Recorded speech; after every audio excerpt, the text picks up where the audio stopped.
बिस्मिल्लाहिर्रहमानिर्रहीम इय्याका नअबुदु व इय्याका नस्तईन।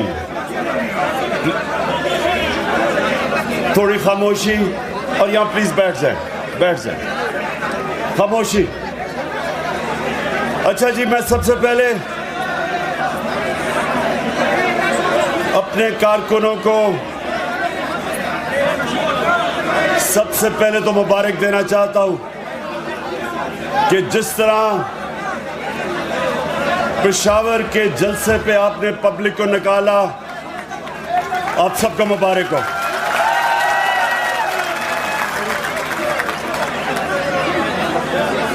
उसके बाद खामोशी बस। उसके बाद जो मेरा आज यहां आने का मकसद है वो ये कि मैंने आप सबको कॉल देनी है इस्लामाबाद की।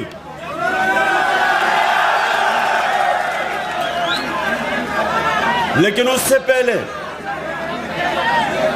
पहले आपने गली गली मोहल्ले मोहल्ले निकलना है और लोगों को तैयार करना है।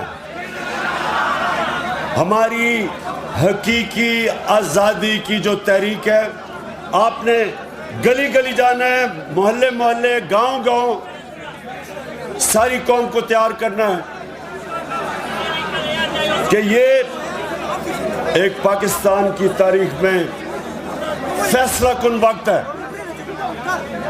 एक बाहर से एक इंपोर्टेड हुकूमत जो एक बैरूनी साजिश के तहत हमारे मुल्क के ऊपर मुसल्लत की गई,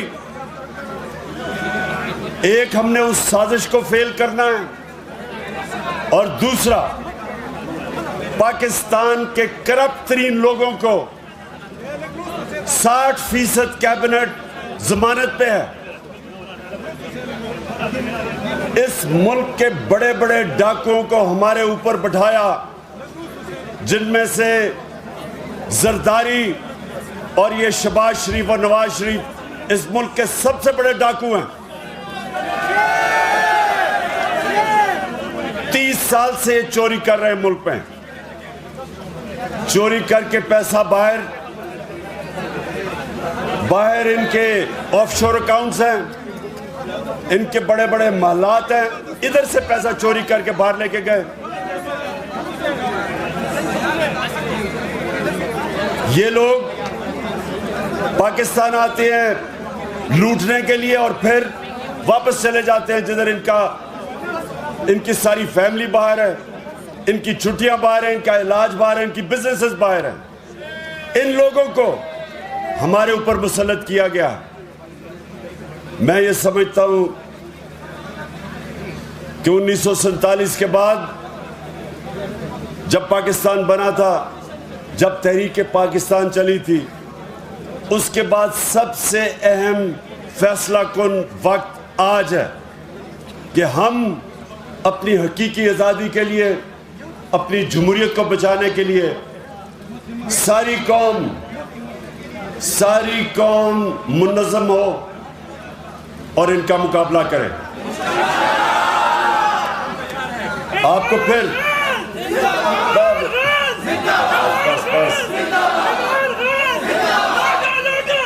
ये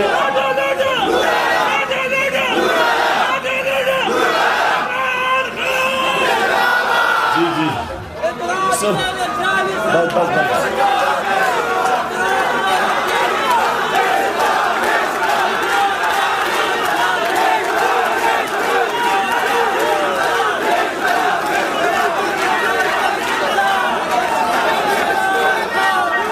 मेरे पख्तूनख्वा के कारकुनों, पहले जरा मुझे आपने ये मेरे से वादा करना है कि ये आपने अपने मुस्तकबिल की जंग लड़ने के लिए हर गली गली जाना है, मोहल्ले मोहल्ले जाना है, लोगों को इकट्ठा करना है।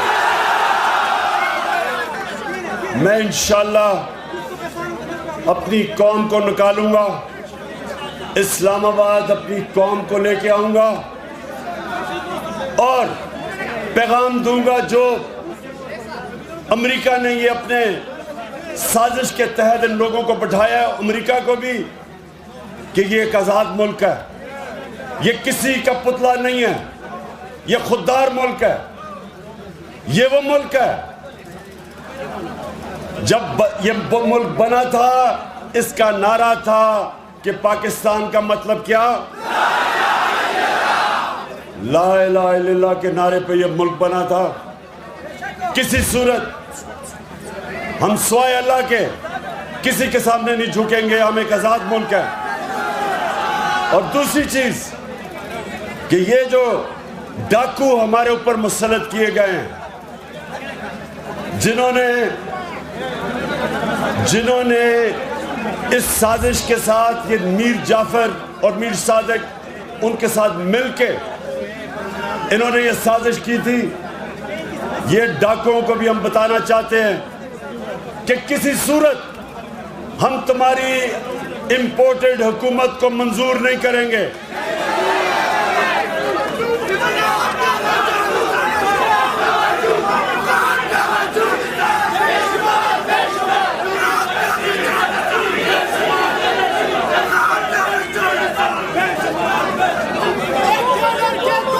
मेरे पख्तूनख्वा के नौजवानों, ये जो आपका जुनून है, इसको भी बचा लें, इसको सेव कर लें, क्योंकि इसकी ज़रूरत पड़ेगी आपकी मुझे इस्लामाबाद में।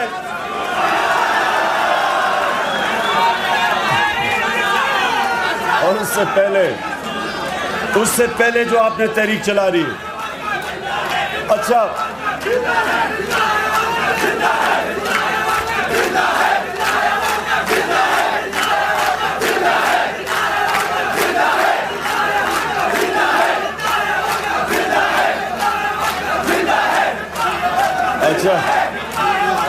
अच्छा एक और वादा कि पख्तूनख्वा से कितने लौटे हुए, एक ही हुआ।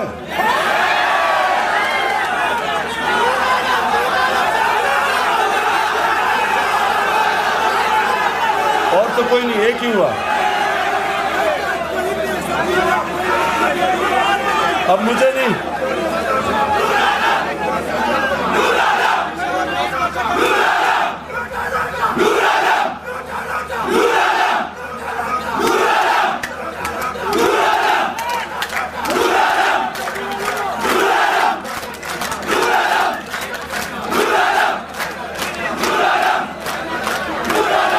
मेरे कारकुनों, एक मिनट सुने आपको, एक मिनट सुनो। देखें, मैं इंतजार कर रहा हूं कि नूर आलम अपने हलके में आए और वोट मांगे लोगों से, और इंशाअल्लाह पाकिस्तान में भी जिधर जिधर ये लौटे जाएंगे वोट मांगने के लिए, मैं इंतजार कर रहा हूं कि इनके लोग, इनकी अवाम इनसे क्या करेगी, मैं उसकी इंतजार कर रहा हूं। देखिए, अमेरिका ने ईरान में भी 1950 की दिहाई में उन्होंने वहां भी रजीम चेंज की, यानी कि हुकूमत बदली। वही उन्होंने किया, पहले पैसा चलाया मीडिया के ऊपर और मीडिया को सारा हुकूमत के खिलाफ किया। मुसद्दक की हुकूमत थी ईरान में, उसके खिलाफ किया। फिर पैसा चलाया और उनके जो उसकी पार्टी के सियासतदान थे उनको खरीदा और फिर ऑपोजिशन से मुजाहरे करवाए। इस तरह ये मुल्क में हुकूमतें बदलते हैं। चिली के अंदर भी यही किया, पहले इन्होंने पैसा चलाया, ऑपोजिशन को इकट्ठा किया, फिर उसकी पार्टी के अंदर लोगों को खरीदा, मीडिया के ऊपर पैसा चलाया, और यही इन्होंने पाकिस्तान में किया। और ये तब किया, एक मिनट सुनो, एक मिनट, इन्होंने ये पाकिस्तान में तब किया जब तहरीक इंसाफ के कारकुनों, ये सुनो, 11 साल में सबसे कम हमारी हुकूमत में जो बैरून 5.6% के ऊपर वो बढ़ रही थी, 5.6% पे तब बढ़ी थी खसारा कम करके। सारे बर्रे सगीर में सबसे कम बेरोजगारी पाकिस्तान में थी। ये जो कोरोना था सारी दुनिया में तबाही मचाई। पाकिस्तान वो मुल्क था जो दुनिया ने मिसाल दी कि सबसे बेहतर तरीके से कोरोना वायरस का मुकाबला जिस मुल्क ने किया, टॉप 3 मुल्कों में, उनमें पाकिस्तान था, जिसने अपने लोगों को भी बचाया, वायरस से भी बचाया, अपनी माइशत को भी बचाया। उसके बावजूद, और ये वो गवर्नमेंट, पहली गवर्नमेंट हटाई गई है जिसके ऊपर कोई करप्शन के इल्जामात नहीं, प्राइम मिनिस्टर को कोई बाहर बड़े बड़े मालात नहीं खरीदे, कोई फैक्ट्रियां नहीं लगाई, कोई रिश्तेदारों को ऊपर नहीं लेके आया। और हमारी हुकूमत को साजिश से तब गिराया गया जब इनको पता था कि मुल्क हमारी गवर्नमेंट हर मुश्किल वक्त से निकल गई। जो महंगाई की बात करते हैं सारे, मैं आज भी कहता हूं कि दुनिया में सस्ता तरीन मुल्क आज पाकिस्तान है। दुनिया में सस्ता तरीन मुल्क है क्योंकि आलमी महंगाई आई हुई है, सारी दुनिया में महंगाई है कोरोना की वजह से। और उस महंगाई के अंदर जो सस्ता तरीन मुल्क आज भी पाकिस्तान है। हमने डीजल और पेट्रोल की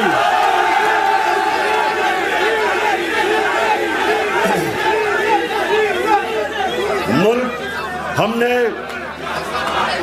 हमने टैक्स सबसे ज्यादा इकट्ठा किया और उस टैक्स की वजह से, क्योंकि ज्यादा टैक्स इकट्ठा किया, हमने अपने लोगों के लिए पेट्रोल और फजल रहमान की कीमत कम रखी।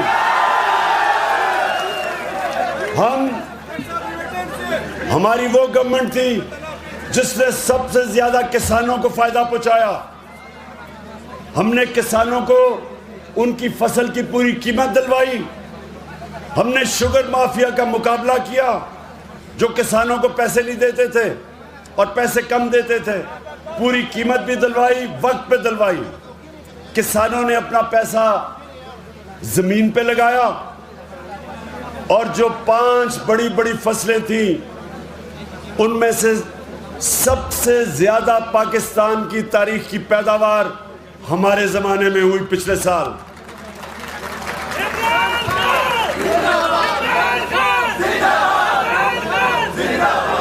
तो मेरे कारकुनों,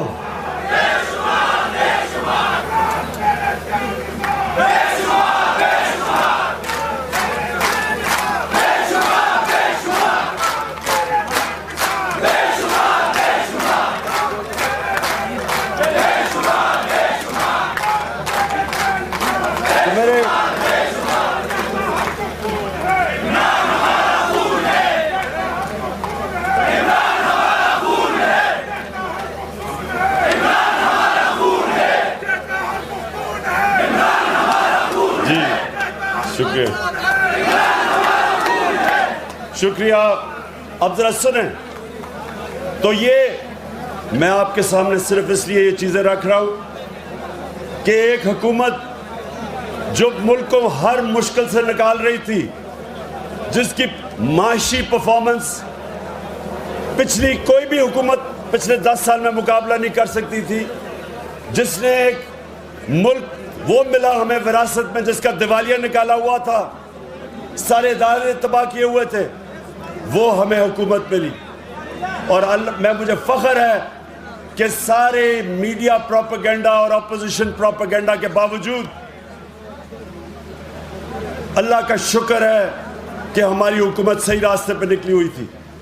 जब ये साजिश की गई तो मैं आज ये भी आपको बता दूं नौजवानों की कौम कैसे तबाह होती है।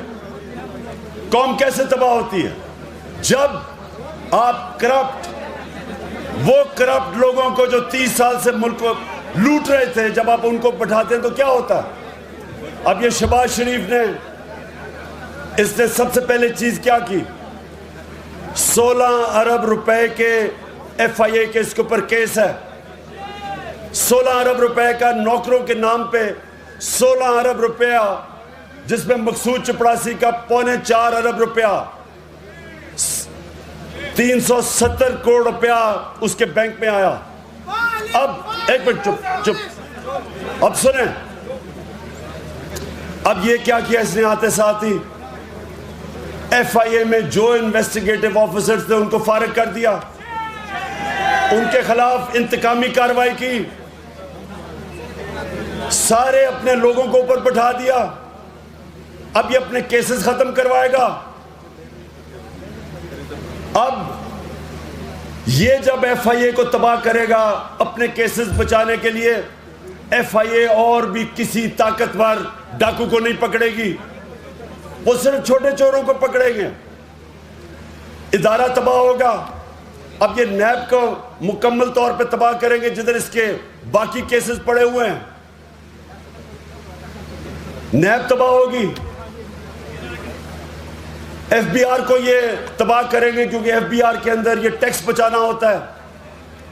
अपने आप को बचाने के लिए FBI पे जब लोग लेके आएंगे, FBI जिसने तारीखी टैक्स इकट्ठा किया, हमारे दौर में पाकिस्तान की तारीख में सबसे ज्यादा पैसा इकट्ठा हुआ है, क्योंकि हमने FBI को मजबूत किया। ये उसी FBI को कमजोर करेंगे, क्योंकि ये सारे टैक्स चोर बैठे हुए हैं। 60% कैबिनेट जमानत पे है, इन्होंने अपने आप को बचाना है, तो ये सारे मुल्क के इदारों को कमजोर करेंगे। तो होगा क्या? मेरे कारकुनों ये सुनो, क्योंकि आपने जब तबलीग करनी है लोगों के अंदर जाके, आपने लोगों को ये चीजें समझानी है। होगा क्या? नबी सल्लल्लाहु अलैहि वसल्लम ने कहा था कि कौम तब मरती है जब वो छोटे चोरों को जेलों में डालती है और ताकतवर डाकुओं को नहीं पकड़ती। ये अब आपके सामने तमाशा हो रहा है। अब FIA हमेशा के लिए ताकतवर डाकुओं को नहीं पकड़ेगी, क्योंकि जिन्होंने ये शहबाज शरीफ को और इसके बेटों पे केस बनाए थे, उनके ऊपर इंतकामी कार्रवाई हो रही है।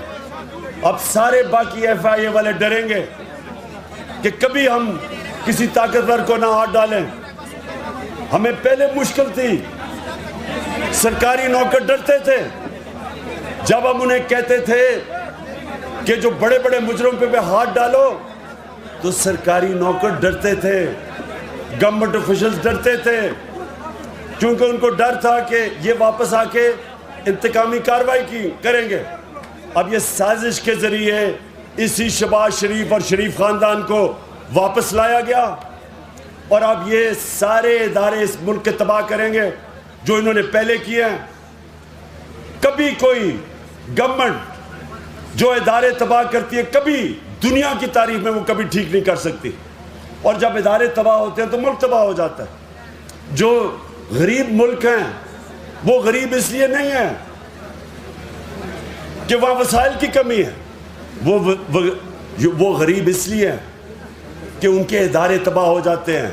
वो ताकतवर डाकुओं को, मुजरिमों को नहीं पकड़ सकते, वो सिर्फ छोटे चोरों को पकड़ते हैं। वो जो लोग यहाँ से पैसा चोरी करके लंदन में महल्लात खरीदते हैं और बड़ी बड़ी बिजनेसेस चलाते हैं चोरी के पैसे से, गरीब मुल्कों का जो निज़ाम है वो इन लोगों को नहीं पकड़ सकता, इसलिए वो गरीब होते हैं, इसलिए गुर्बत होती है। तो ये जो दूसरा बड़ा एक तो साजिश हुई, दूसरा इन चोरों को जो हमारे ऊपर मुसल्लत किया गया है, इनके खिलाफ सारी कौम को खड़ा होना इसलिए है कि हमारे मुल्क का मुस्तकबिल अब खतरे में है, हमारे बच्चों का मुस्तकबिल खतरे में। इसलिए बस बस बस पहले सुन लो, पहले बात सुनो, क्योंकि आपने जाके तबलीग करनी है लोगों में। आपने लोगों को एक मिनट सुनो सुनो सुनो, देखिए मेरे कारकुनों, सुनो गौर से बात। अब नारेबाज में मारना, पहले आपने अब लोगों के पास जाएंगे, आप उनको क्या कहेंगे?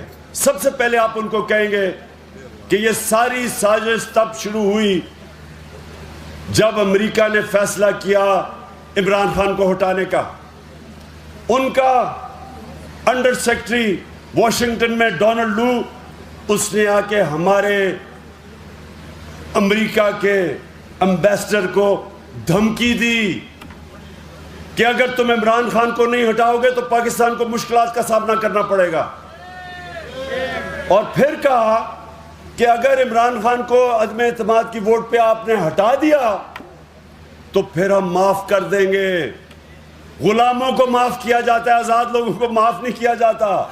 हम माफ कर देंगे, क्योंकि उनको पता था कि ये जो इस मुल्क का करप्ट तरीन माफिया, ये तैयार बैठे थे उनको ऊपर लाने के लिए।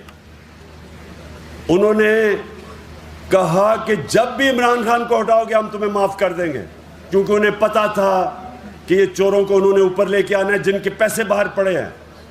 और जिस लीडर के पैसे बाहर मुल्क से पड़े हों वो कभी अपने मुल्क की आज़ादी के लिए नहीं खड़ा हो सकता, वो इनकी हमेशा गुलामी करता है। तो इसलिए आपने लोगों को ये चीज़ें बतानी है कि ये आज़ादी की जंग है, हकीकी आज़ादी की जंग।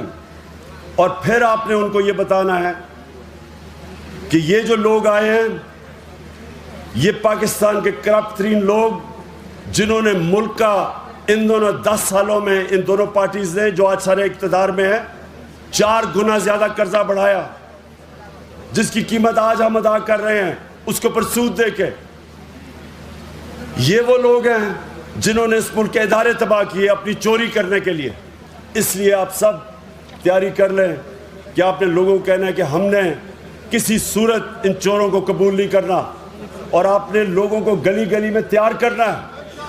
और आजकल इबादत की रातें हैं, आप मस्जिद में जाएं, तरावियाँ पढ़ें, और तरावियों के बाद आप ज़रूर वहाँ लोगों से बात करें, उनको समझाएं कि ये इस मुल्क की सलामती, उसकी आज़ादी, उसकी सॉवरेंटी का इशू है। और आपने उन लोगों को सबको तैयार करना है कि ये सिर्फ तहरीक इंसाफ की नहीं, ये पाकिस्तान की जंग है। 27वीं रात को, जुमेरात की रात को, हमने फैसला किया है कि उसको हमने शब दुआ, मैं खुद मौलाना तारिक जमील के साथ उस दिन दुआ करूंगा। सारे आपने हम सब बस आपने आप सब के लिए हम बंदोबस्त करेंगे, स्क्रीन्स लगेगी वहाँ उस दुआ के ऊपर, सारे जिधर भी पाकिस्तान में हम हर जगह के ऊपर हम वो स्क्रीन्स लगाएंगे। 27वीं की रात को 10 बजे हम सब अपने मुल्क की आज़ादी के लिए, सलामती के लिए दुआ करेंगे। इस मुल्क के मुस्तकबिल, अपने बच्चों के मुस्तकबिल के लिए दुआ करेंगे, और इसकी आज़ादी के लिए और इन चोरों से आज़ादी के लिए।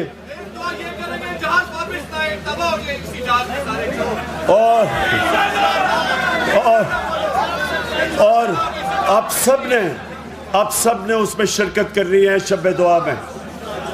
और आखिर में मैंने ये भी कहना है कि जो चीफ इलेक्शन कमिश्नर है ये बिल्कुल एक नून लीग का प्लांटेड एजेंट है। इसको हमने तहरीक चलानी है कि हमें इस पे कोई एतमाद नहीं, ये कोई मौका नहीं छोड़ता हमें नुकसान करने का। हमने कहा था फॉरेन फंडिंग, हमने चैलेंज किया था कि पहले तीनों जमातों की इकट्ठे केस देखें और देखें कि किसकी जायज़ फंडिंग है, किसकी नाजायज़ है। मैं आज आपको वादा करता हूं कि जब तीनों जमातों की फंडिंग देखी जाएगी, एक जमात की जायज़ फंडिंग होगी, बाकी 2 की नाजायज़ होगी, और वो है तहरीक इंसाफ। हम इसके पास कोई इखलाकी जवाज़ नहीं है चीफ इलेक्शन कमीशन रहने का। हम डिमांड करते हैं कि कभी भी जो अंपायर होता है हमेशा वो गैर जानबदार होता है। जब एक सबसे बड़ी मुल्क की पार्टी उसके ऊपर एतमाद नहीं करती तो वक्त आ गया कि वो इस्तीफ़ा दे, नहीं तो ये हमारी पार्टी अभी से तैयारी कर रही है इसके खिलाफ सारे मुल्क में मुजाहरे करने के लिए। आप सब तैयार हो? मैं आप सबका फिर से शुक्रगुजार हूं और आपका मुंतज़िर हूं।